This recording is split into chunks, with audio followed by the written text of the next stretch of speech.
अस्सलामुअलैकुम वरहमतुल्लाहि वबरकातुहू। उम्मीद करती हूँ आप सब खैरियत से होंगे। अल्हम्दुलिल्लाह हम भी बिल्कुल ठीक हैं।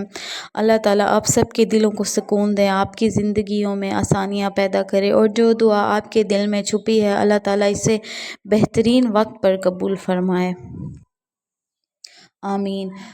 मैं आज कर रही हूँ फ्रिज की डिटेलिंग में सफाई, तो मैंने कहा आपके साथ शेयर कर देती हूँ।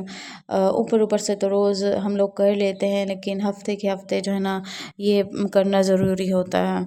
वलीजा की भी थी छुट्टी, तो मैंने कहा कि इसको भी साथ लगा लेती हूँ काम पे, और ये ना हाथ बटा लेगी मेरा, तब तक ना मैं इसको जो है ना वीडियो रिकॉर्ड कर लूँ। तो मैंने इससे कहा कि आप साफ़ कर लो और मैं ना वीडियो बनाती हूँ। तो अगर मैं इससे कहूँ कि आप वीडियो बनाओ तो ये ना सही नहीं बनाती, तो इस वजह से मैंने कहा कि मैं ख़ुद बना लेती हूँ। नाश्ता करने के बाद पहले हमने ये काम कर लिया, उसके बाद मैंने कहा सफाई स्टार्ट कर लेंगे, क्योंकि घर इतना ख़राब नहीं था। सेकंड टाइम वलीजा ने सफाई कर ली थी, तो मैंने कहा कि खैर है, हम लोग ना सफाई थोड़ी देर के बाद कर लेंगे। अच्छा, लाइट भी नहीं थी, तो ये भी फ़ायदा हो गया कि लाइट ना हो तो कुछ, अब लाइट ना होने के भी फ़ायदे हैं, तो इस वजह से मैंने कहा कि पहले इसको साफ़ करते हैं। वैसे तो लाइट हो तो ऑफ़ ही करना पड़ता है फ्रिज को, लेकिन जो है ना लाइट हो तो अभी नहीं थी, तो मैंने कहा कि ये काम पहले कर लेते हैं।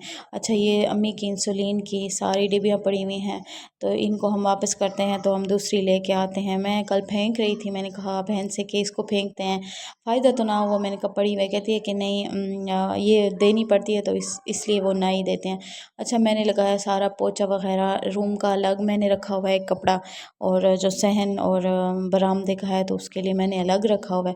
इसको मैंने कहा सर्फ़ से धो लूँ।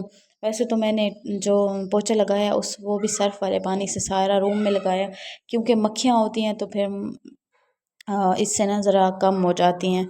अच्छा, मैं कोशिश करती हूँ कि वीडियो में ना वॉइस ओवर जब करूँ तो कोई आवाज़ ना आए, लेकिन जो हमारा घर है ना सामने बिल्कुल जो ग्राउंड है, जहाँ पे मैंने आपको दिखाया था भैंस ठहरी हुई होती है, तो वहाँ पर बच्चे खेलते हैं ना, तो अब काफ़ी शोर आ रहा है पीछे से, तो आप ना इस चीज़ को इग्नोर कीजिएगा।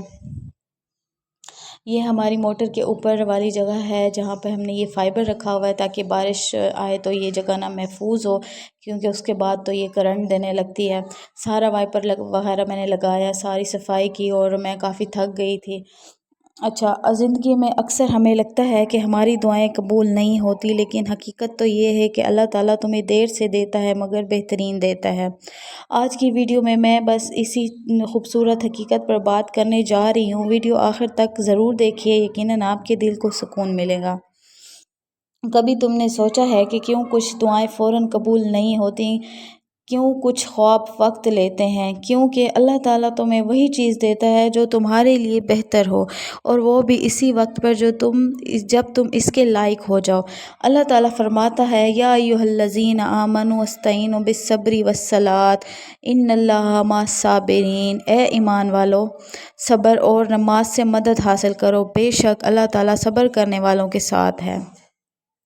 अल्लाह हमें ये सिखाता है कि जब तुम्हारे हालात तुम्हारे काबू में ना हो तो घबराओ नहीं, सब्र करो, क्योंकि अल्लाह ताला तुम्हारे साथ है, और जब अल्लाह तुम्हारे साथ हो तो देर से मिलने वाली चीज़ हमेशा बेहतरीन होती है। जब अल्लाह तुम्हें देर से देता है तो वो तुम्हारे लिए बेहतरीन मौका और बेहतरीन नतीजा तैयार कर रहा होता है। कभी कभी ताख़ीर दरअसल हिफाजत होती है। अल्लाह तुम्हें इस चीज़ से रोक लेता है जो तुम्हारे लिए नुकसानदेह हो, और बदल कर वो चीज़ देता है जो तुम्हारे दिल को सुकून दे। सब्र का फूल देर से खिलता है मगर खुशबू हमेशा छोड़ जाता है। जो अल्लाह पर भरोसा रखता है वो कभी खाली हाथ नहीं रहता। अगर आज तुम्हारी दुआ पूरी नहीं हो रही तो मायूस मत होना, अल्लाह तुम्हें भूला नहीं है, बस वो तुम्हारे लिए बेहतरीन वक्त का इंतज़ार कर रहा है। अच्छा, आज हमने खाने में बनाया चिकन, और साथ में आलू। चिकन का कीमा हमने पहले बनाया। अबू मेरे ले आए थे आलू गोश्त का सौदा, तो रोज़ ना आलू गोश्त खा खा के हम लोग ना थक पक चुके थे। جس کی وجہ سے میں اس دن میری بہن نے کہا کہ آج میں تم لوگوں کا چکن کا قیمہ اور ساتھ میں آلو بناتی ہوں، تو میں نے کہا ٹھیک ہے، میں ریسپی بھی اپنے ویورز کے ساتھ شیئر کر لیتی ہوں۔ تو پہلے ہم نے بنایا قیمہ اور اس میں ساری مرچیں وغیرہ جو ہے نا، سبز مرچیں وغیرہ ان کو پیسا، ساتھ وہ بھی لہسن بھی ڈال دیا، آلو وغیرہ بھی کٹ کر لیے۔ اب یہاں پر یہ جو ہڈیاں بچی ہوئی تھی تو اس نے وہ بھی ساتھ میں ڈال دیں کہ اس میں تھوڑا سا چکن تھا، کیونکہ گوشت جو سارا ہم نے چکن ہڈیوں سے الگ کر کے اور اس کو تو ہم نے پیس دیا تھا۔ اب اس کو اچھی طرح سے بھونیں گے اور آپ لوگ بھی بنائیے گا۔ اچھا، ہم نے نا اس میں کوفتوں کی طرح سارا مسالہ اس کے اندر ہی ساری چیزیں ہم نے نا مکس کر دیں، مرچیں اور نمک اور جو گرم مسالہ اور جو بھی چیزیں تھیں نا اس کے اندر ہم نے مکس کر دیں، اور ساتھ میں آلو بھی ڈال دیے، اور اب ہم اس کو اچھی طرح سے بھونیں گے تاکہ نا چکن کی جو اسمیل ہے وہ تھوڑی سی ختم ہو جائے۔ اور یہاں پر جی ہم کھا رہے تھے کھانا، اللہ کا شکر ادا کریں۔ ویڈیو اچھی لگی ہو تو پلیز میری ویڈیو کو لائک، شیئر، سبسکرائب کر دیں اور اچھا کمنٹ کر لیں، دعاؤں میں یاد رکھیں، اور اگر زندگی رہی تو انشاءاللہ ملیں گے ایک نئی ویڈیو میں۔ تب تک کے لیے آپ سب اپنا خیال رکھیں۔ اللہ حافظ۔